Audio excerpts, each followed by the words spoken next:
I have no idea how to replicate that sound. Spiritbox has some of the most unique and heavy riffs of any band out there right now, and despite appreciating the music for quite a while now, I've actually yet to learn a single one of the riffs. So today I'm going to change that. I got out my 7-string guitar for the first time in a while, and I'm going to try to learn one of my favorites of theirs, Holy Roller. The song is in a very low tuning, it's in drop F sharp, and my guitar is definitely not set up for that tuning, so I'm going to try to tune down, and I think it'll be pretty floppy and maybe a little bit out of tune, but we'll just have to work with it. I've definitely never played a song in this low of a tuning before.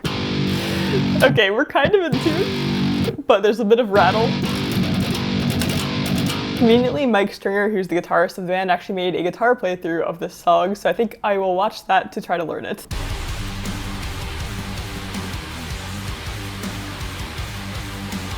Okay, let's start with that part there. You know what, let's just use my looper website to slow this down a bit.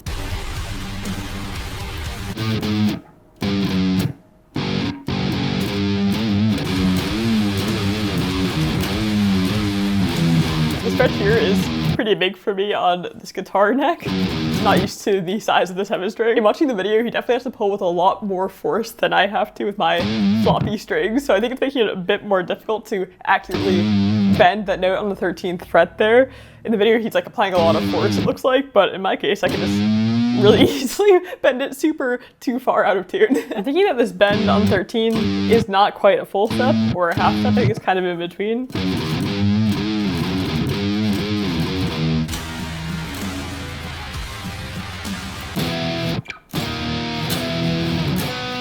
This part, I think he's doing like a double stacked power chord kind of, so like this.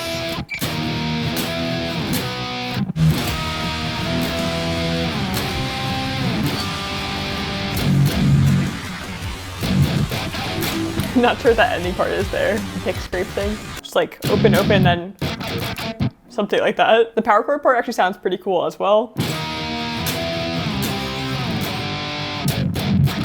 Because we're in a drop tuning, if you bar the first 3 strings, you get a power chord there. And then if you add your third finger on the fret 2 frets down and 1 string up, that adds another power chord kind of from this 3rd note. And then you can add your pinky for the octave, and you get this kind of very powerful power chord. Pretty cool.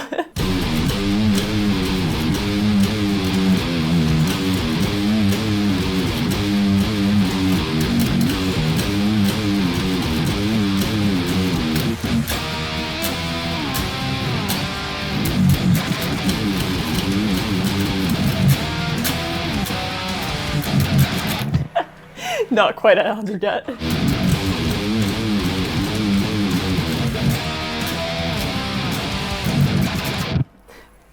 Alright, we kind of have the intro there. Let's move on to the next part.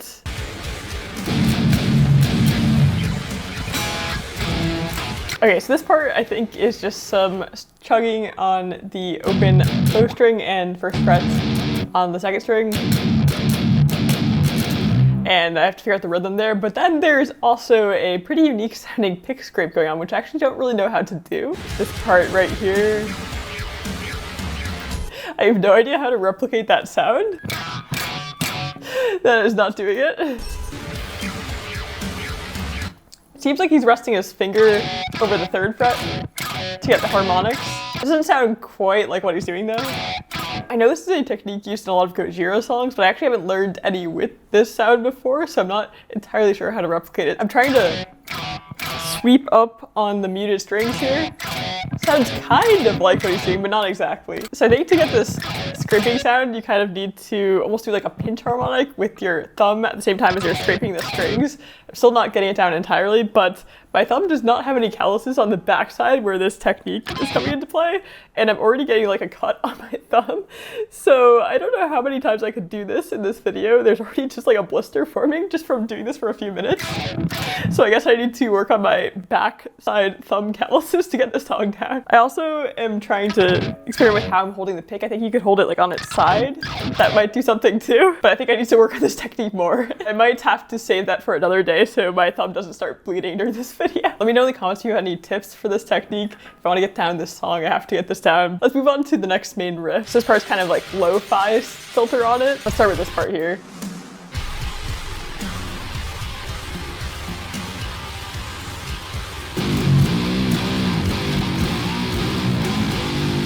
So in this part here, I know there's some pitch shifting going on. In the description on YouTube, he says that he's using a Kemper to shift the low string to F, E, and D sharp. So down a half step, and then a full step, and then a step and a half. So yeah, there's really low notes in this song. I do have a VST pitch shifter. I don't know how well it will work live, but we'll just play around with it, I guess. So I think this part here is still in drop F sharp.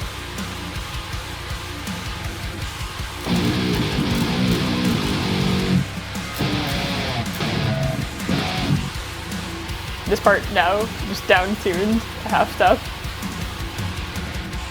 Then again, so now we're down 2 half steps or 1 step.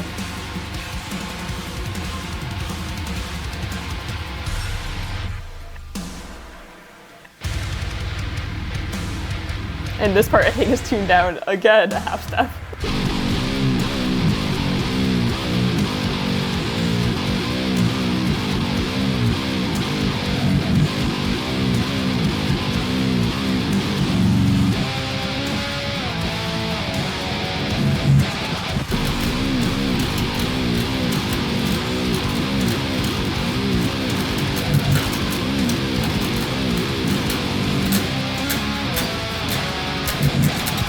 And then it goes into the pitch shifted part there. So it's kind of hard for me to play along to this part now because I can't automate my pitch changes easily.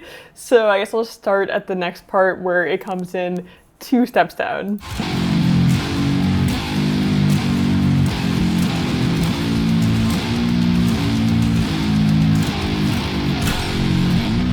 Just kind of walking up and down.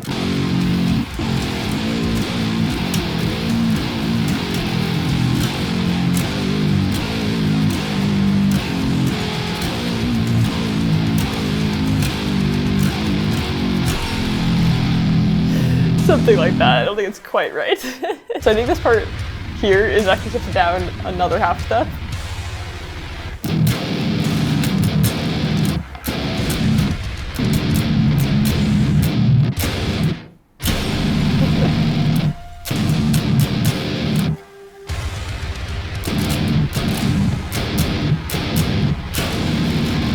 Sounds kind of right.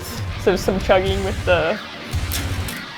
Oh, there's some more pick scrapes that my thumb is now. There's a literal blister on my thumb. Okay, then we're back to the familiar first riff.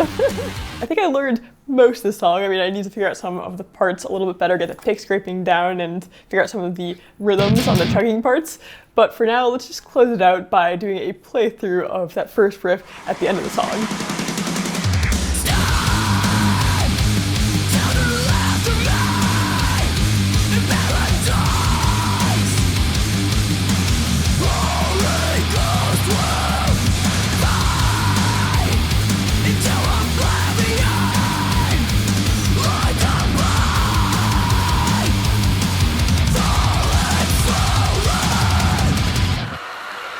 Well, not bad. It could be better though, but pretty good progress for today. And yeah, the song is just a lot of fun. The riffs feel really unique to me. I mean, I haven't played much 7-string guitar, so that's part of it. But I also haven't seen many riffs that have this kind of bending going on during the main heavy riffs. And I think it gives a really unique bouncy sound. And yeah, it's just a really cool song, really cool riffs. And I will try to keep working on this one. Let me know in the comments what you think of Spiritbox and what your favorite song is. Thanks so much for watching, and I'll see you in the next video.